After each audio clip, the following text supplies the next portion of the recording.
everyone, I'm Georgia and this is The Sound of Georgia. Today I'm going to be talking to you about what happened behind the scenes of The Sound of Music.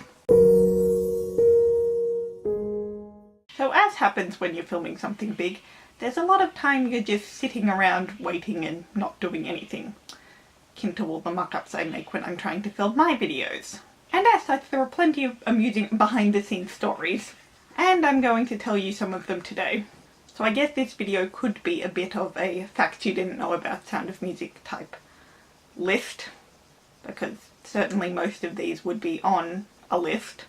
In fact, most of them would probably be on most of all the lists of that type. Lists like that seem to do that a lot. I don't even remember where I first heard most of these. I've heard them so many times. But anyway, I have 7 stories to tell you, so let's get started. So we're going to start with the classic, and that is the story of the opening scene and the helicopter. This is what I mean about the stories being everywhere. If you watch an interview with Julie, this question will come up. And if it doesn't come up, it will be on the next interview you watch. It comes up that often. I was rewatching the clip of her telling Jimmy Fallon, and she even said, "I've told this story so many times." So you'll definitely be able to find Julie talking about it, but I'm going to talk about it anyway. So the opening scene was filmed on location. It was actually in Germany, not in Austria, but it was on location. So Julie was in the field with a big helicopter which would film the twirl as she, well, twirled.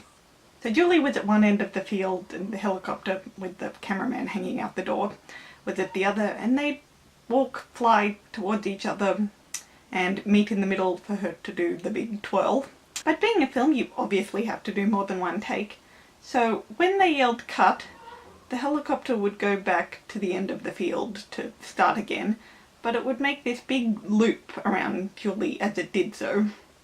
And it absolutely levelled Julie to the ground every single time. So Julie was just getting more and more frustrated, and so eventually she asked the cameraman or the driver or whoever if they could get the helicopter to make a wider turn so it didn't keep knocking her over. But of course nobody could hear her, so she got a thumbs up, "You're doing great, let's go again."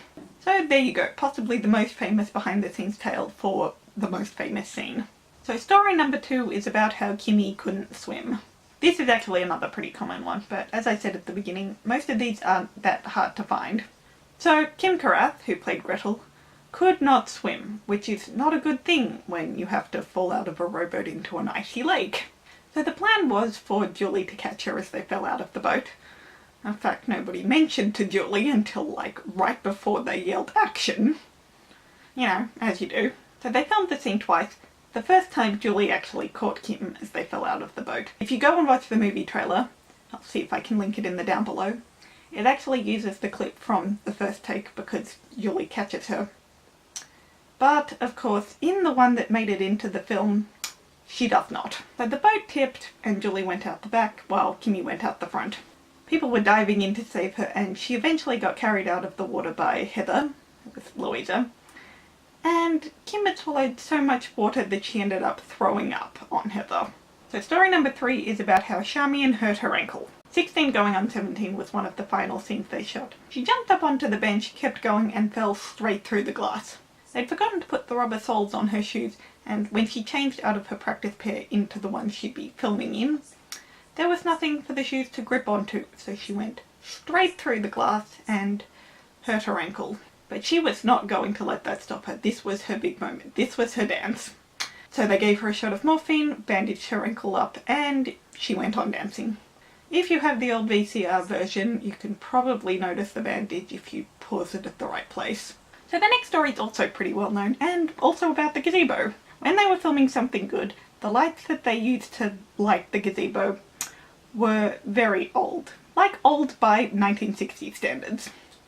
And when the carbons would rub together to create the light, they made some very, very unpleasant noises. If I'm not mistaken, it was something akin to a fart. Julie always called them raspberries, but Julie's ever so polite, even when she's defending a lamp. So, yeah, pretty much a fart, I'm thinking. Whatever the sound was, it caused her and Christopher to crack up every single time. They could not stop laughing, which isn't exactly the thing you want in your love scene. And like Xiaomi's ankle, if you look close enough during the scene in the right places, you can see the traces of amusement there. So the lights kept making the noises and they kept laughing, and nobody could figure out what they were going to do. So they yelled cut, took a 2-hour lunch, and when they came back they decided to shoot it in silhouette. And again, if you look close enough you can see that they were giggling. So those 4 stories are probably the big ones. They're some of the most well-known behind-the-scenes stories. But the next 3 are a little bit more obscure, so we're going to move on to them, starting with Dwayne and the Acorns. So there's that wonderful scene where Georg and Max and Elsa are driving down the road and they see the children up in the trees. But when you're filming on a road you can't just stop everything until you finish the shoot. And so every once in a while they had to let the traffic through. And even though they'd stopped filming, the kids stayed in the trees. Dwayne Chase, Kurt, I guess he got bored when he was up there. Or maybe he just wanted to do it for amusement. But he picked up some acorns, because they were in oak trees, and he tried to drill them into the sunroofs of the cars that went by. He succeeded. I believe there was a lot of talk after they figured out what he'd done, but it didn't really lead to anything drastic. They kept filming and life goes on. I don't know if it's just me, but I feel like that is something Kurt would actually do. Probably because the children, as cruel as it sounds to say this, none of them really have much of a personality. So I guess in a sense they just took on the personality of the actors. So I guess of course it seems like something Kurt would do because Dwayne actually did it. And the next story also involves pranks played by the kids. So while they were on location in Austria, the kids and their family stayed at the Hotel Mirabel. And when they were at the hotel, they used to steal people's shoes. So if you were staying at the hotel, you'd put your shoes outside the door and they'd get polished during the night. And so, and I think it was mainly Heather and Nicholas that did this, they would take the shoes and swap the places. Or swap the floors. So the shoes people would come out to find in front of their doors were not their shoes, or even shoes from their floor. I also think they did something similar with the breakfast orders. Again, I think it was probably Heather and Nicholas, but I have seen an interview with a few of them where Debbie Marta doesn't remember it at all. And Xiaomi was staying at the Bristol Hotel with all the other adults. So I'm guessing it was just the teenagers. And the final story is about Julie and Marnie Nixon. So in the 1950s and 60s, Marnie Nixon was known as the Phantom Dubber. She dubbed Natalie Wood in West Side Story, she dubbed Deborah Kerr in The King and I, and she dubbed Audrey Hepburn in My Fair Lady. She's also the singing voice of the grandmother in Mulan. But Sound of Music was her only on-screen performance. She played Sister Sophia, who's only there in that song about Maria, where, you know, they complain about Maria singing in the Abbey by singing in the Abbey. And everyone was actually rather worried about how Julie would react because, well, My Fair Lady. They had absolutely nothing to worry about because, well, Julie loves everybody. And this was around the time when Marnie actually wanted to play Eliza Doolittle on stage, but she wasn't able to get one scene quite right. And so she asked Julie to help her. Julie immediately asked her if it was the scene where Eliza throws their slippers at Higgins. Marnie said it was. So Julie helped her with that scene, and Marnie did eventually go on to do My Fair Lady on stage. Julie also taught all the kids how to say supercalifragilisticexpialidocious.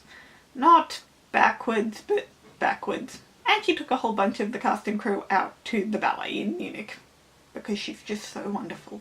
And there you go. 7 behind the scenes stories of The Sound of Music. Let me know in the comments which story you liked the most.